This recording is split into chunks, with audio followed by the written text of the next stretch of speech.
Hello दोस्तों। BPSC TRE 3 के लिए जो है डेली बेसिस पे क्लासेस चल रही हैं। इसी में अपनी साइंस की क्लास रहेगी। बहुत इंपॉर्टेंट जो एमसीक्यूज है वो अपन कवर करेंगे। देखिए, पहला क्वेश्चन, दाब मापने के लिए एसआई इकाई क्या है। ठीक है, दाब मापन की आपकी जो एसआई इकाई है एम्पियर, कैंडेला, केल्विन या पास्कल।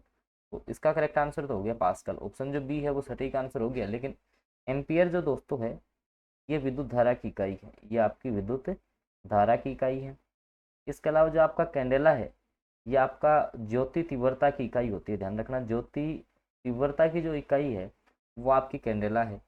केल्विन जो है वो तापमान का मापन की इकाई होती है। ठीक है, तापमान के मापन की जो इकाई है वो आपकी केल्विन है। तो बी ऑप्शन जो है वो सटीक रहेगा इस क्वेश्चन का। अगला क्वेश्चन, बहुत उच्च ताप मापने के लिए किस उपकरण का उपयोग किया जाता है। देखो, फेदोमीटर, सबसे पहले फेदोमीटर जो है ना ये आपकी समुद्र की गहराई मापता है। समुद्र की जो गहराई है ना, या गहराई मापने के लिए, समुद्र की गहराई या गहराई मापने के लिए अपन फेदोमीटर का उपयोग करते हैं। मैनोमीटर जो है ना, मैनोमीटर ये गैसों का दाब मापता है भाई। गैसों का दाब मापने के लिए मैनोमीटर का उपयोग किया जाता है। पायरोमीटर ये उच्च तापमान, जैसे सूर्य का तापमान भी है ना वो अपन पायरोमीटर से ज्ञात कर सकते हैं। तो काफी उच्च तापमान का मापन करता है आपका पायरोमीटर। तो डी ऑप्शन सटीक हो गया। एक याद और रखना आप, उच्च तापमान के मापन के लिए ही है ना दोस्तों आपका बोलोमीटर भी काम में आता है। बोलोमीटर याद रह जाएगा। ठीक है, तो डी ऑप्शन जो है वो सटीक हो गया इस क्वेश्चन का। और दोस्तों, रेगुलर क्लासेस चल रही हैं, आप चैनल को सब्सक्राइब जरूर कर लें। ये है पॉकेट बुक पीडीएफ, मात्र 90 रुपये में कर दी है आपके लिए। जीके जीएस के लिए बहुत उपयोगी, ऐसे मान लेना आप। 1500 प्रश्नों का संकलन है। जीके, मैथ, करंट जीके मान लो, साइंस सारे हैं। करंट जीके भी बिहार स्पेशल है। और खास बात, टीआरई 1 में पीडीएफ से 27 क्वेश्चन और टीआरई 2 में जो है ना 29 क्वेश्चन जो है दोस्तों इस पीडीएफ से पूछे गए थे। इस पीडीएफ के लिए आप व्हाट्सएप कर सकते हैं 6376703831 पे। बहुत इंपॉर्टेंट और बेनिफिशियल है आपके एग्जाम के लिए। मात्र 90 रुपये में मिल रही है तुम्हें। ठीक है, जिसको भी चाहिए केवल आप व्हाट्सएप मैसेज करें। अगला, निम्नलिखित में से कौन सी एक अदिश राशि नहीं है। आपको बताना है कि इनमें से कौन सी अदिश नहीं है। अब देखो, राशियां दो हैं, एक तो आपकी अदिश। अदिश राशि का मतलब ये है कि सर दर्शाना है तो केवल परिमाण की जरूरत है, आपको दिशा की आवश्यकता नहीं है। और जो सदिश राशि है ना उसमें आपको परिमाण के साथ साथ दिशा की भी आवश्यकता होती है। दिशा और परिमाण जो है ना वो दोनों चाहिए, वो आपकी सदिश राशि है। अब देखो, तापमान ऐसा थोड़ी है कि तापमान उत्तर दिशा में है कि दक्षिण में है तो तापमान में आवश्यकता नहीं है। इसका मतलब ये तो अदिश है, ये अदिश है। समय का थोड़ी है कि समय पश्चिम का 5 बज रहे हैं, उत्तर में 10 बज रहे हैं, ऐसा नहीं है। तो ये भी आपका अदिश राशि है। आयतन भी आपकी अदिश राशि है। तो फिर बच गया कौन सा, आपका बलागुण बच गया। ठीक है, तो बलागुण आपकी कैसी राशि है, ये वेक्टर, वेक्टर। तो सदिश राशि आपकी हो जाएगी। डी ऑप्शन जो है ना वो आपका करेक्ट आंसर रहेगा, स्केलर और वेक्टर। ठीक है, अगला प्रश्न देखिए, ब्रेक लगाने पर वाहन को रोकने वाले बल को क्या बोलते हैं। देखिए, एक बल होता है दोस्तों जिसी के कारण से अपन खड़े रह पाते हैं। अगर अपन खड़े हो रहे हैं ना तो अपन खड़े रह रहे हैं, तो ये भी अपन घर्षण बल के कारण से खड़े हैं। ठीक है, घर्षण बल। तो एक ऐसा बल, जैसे मान लो कि बल जो, जैसे कोई भी जो स्थिति है उसमें परिवर्तन का विरोध करेगा। ठीक है, जैसे मान लो कि यहाँ से आपका चेंज आ रहा है तो उसमें जो रुकावट उत्पन्न करेगा वो है आपका घर्षण बल।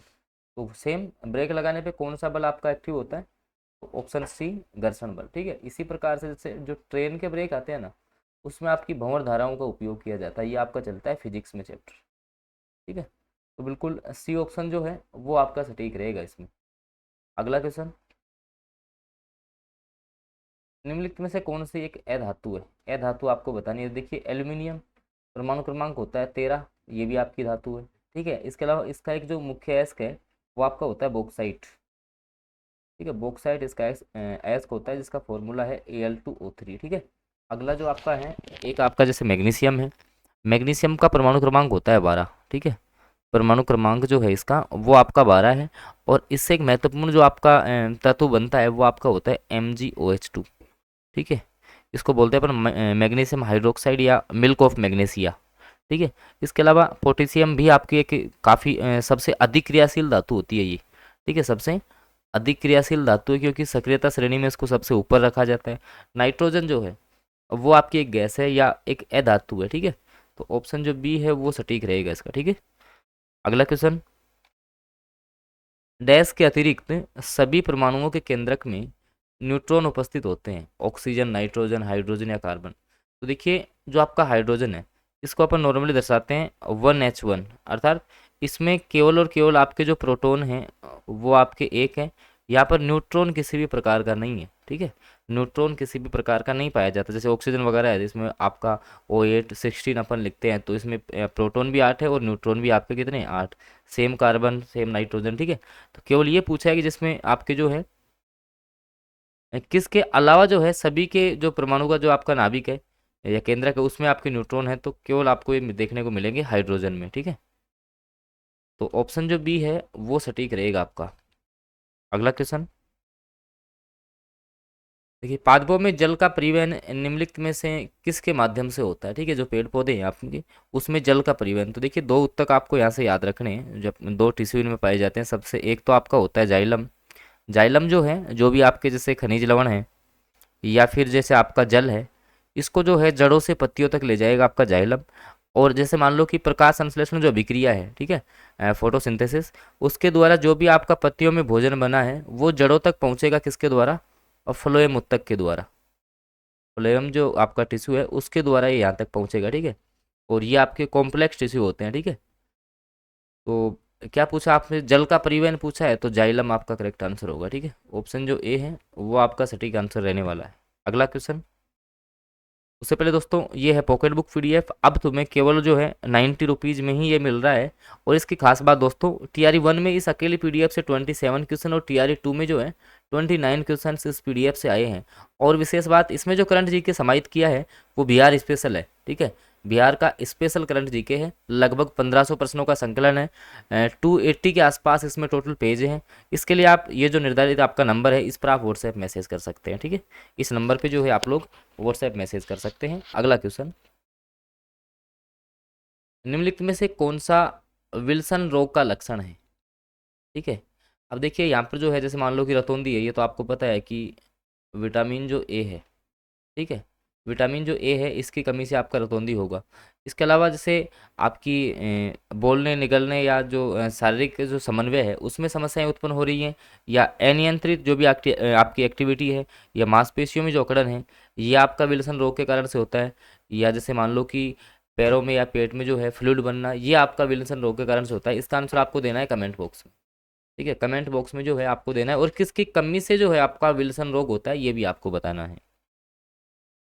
अगला जो आपका क्वेश्चन है इसमें आपको बताना है कि यदि दूध को ग्रीष्म काल में फ्रिज के बाहर रख दिया जाए तो खट्टा हो जाता है, इसका कारण क्या है बताओ। देखिए भाई जो है आपका जो दूध है इसको जैसे मान लो कि आप फ्रिज के बाहर रख रहे हो, ठीक है, तो इसका कारण क्या है आपको ये बताना है, ठीक है ना। इसका जो कारण है वो आपका क्या है, वो आपको इसका जो है बताना है। इसका रंग है, लैक्टोज एसिड में जो है लैक्टोज शर्करा का रूपांतरण होता है, प्रोटीन का विभाजन या इसमें मौजूद कैल्शियम। तो जो आपका लैक्टोज जो एसिड है ना वो लैक्टोज शर्करा में इसका रूपांतरण हो जाता है। तो बिल्कुल बी ऑप्शन जो है ना वो आपका सटीक आंसर रहेगा, वो आपका जो है सटीक आंसर रहने वाला है इस क्वेश्चन का, ठीक है।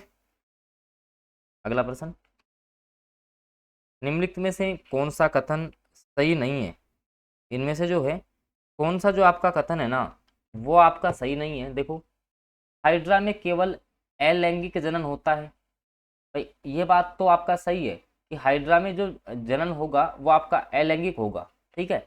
और कैसे होता है, मुकुलन के द्वारा। किसके होता है, मुकुलन के द्वारा, जो है ना मुकुलन जो आपकी जनन की पद्धति है इसके द्वारा आपका जनन होता है हाइड्रा में। कैसे, मैं समझाता हूँ। जैसे मान लो ये हाइड्रा है, तो यहाँ पर इसके शरीर पर ऐसे मुकुल निकल जाएंगे, धीरे धीरे यहाँ से परिवर्तित होगा, बड़ा होगा और यहाँ से ये अलग हो जाएगा, ठीक है। यहाँ से अलग हो गया, ये है मुकुलन द्वारा जनन। अधिकांश जो मेंढक हैं वो अंड पर्जक होते हैं, पर्जक जंतु है, अर्थात अंडे देते हैं, बिल्कुल सही है। मुर्गी के मुर्गी में आंतरिक निषेचन होता है, सही बात है। इसमें निषेचन की प्रक्रिया आंतरिक होती है, शरीर के बाहर नहीं होती है, ठीक है, शरीर के अंदर होती है, सही बात है। हाइड्रा में जो मुकुलन है वो संभव नहीं है, तो हाइड्रा में तो जनन ही आपका मुकुलन के द्वारा होता है, ठीक है। ऐसे शरीर में मुकुल निकलेंगे, यहाँ से ये परिवर्तित होगा, ठीक है, और यहाँ से जो है जैसे मान लो कि जैसे समय के सापेक्ष यहाँ से अलग हो जाएगा, नया हाइड्रा आपका बन जाएगा, ठीक है। तो ये होता है आपके मुकुलन के द्वारा जनन। तो मुकुलन संभव नहीं है, ये कथन आपका गलत हो गया है। ऑप्शन जो सी है वो सटीक आंसर रहेगा इस क्वेश्चन का। अगला क्वेश्चन, थक्का बनने की प्रक्रिया के कारण घाव में रक्तस्राव का बंद होना क्या कहलाता है? भाई थक्का बन रहा है, ठीक है, रक्तस्राव बंद हो गया, इसको अपन बोलते हैं स्कंदन। इसको क्या बोलेंगे अपन? स्कंदन इसको बोलेंगे, ठीक है, स्कंदन आपको बोलेंगे इसको, ठीक है ना। तो बी ऑप्शन जो है वो सटीक रहने वाला है, ठीक है। और एक थ्रोम्बोजीन करके प्रोटीन आती है जिसके कारण से आपका जो है ब्लड का स्कंदन होता है। तो बी ऑप्शन जो है वो सटीक रहेगा। तापमान का वह कौन सा पाठ्यांक है जिसपे फ़ारेनहाइट और आपका सेल्सियस दोनों बराबर होते हैं? तो ये आपका होता है -40 डिग्री सेल्सियस, जिसपे फ़ारेनहाइट और सेल्सियस जो है वो आपके दोनों बराबर होंगे। ठीक है दोस्तों, तो ये है अपना पॉकेट बुक PDF, आप देख लीजिए आराम से, और इस नंबर पे जिसको भी चाहिए व्हाट्सएप मैसेज कर सकता है। अभी के लिए 90 रुपीज़ में आपको मिलेगी, ठीक है, जिसमें GK, math, science, current affair सब कुछ आपको मिलने वाला है। तो ये कुछ क्वेश्चन थे जो अपन ने डिस्कस किए इस सेशन में।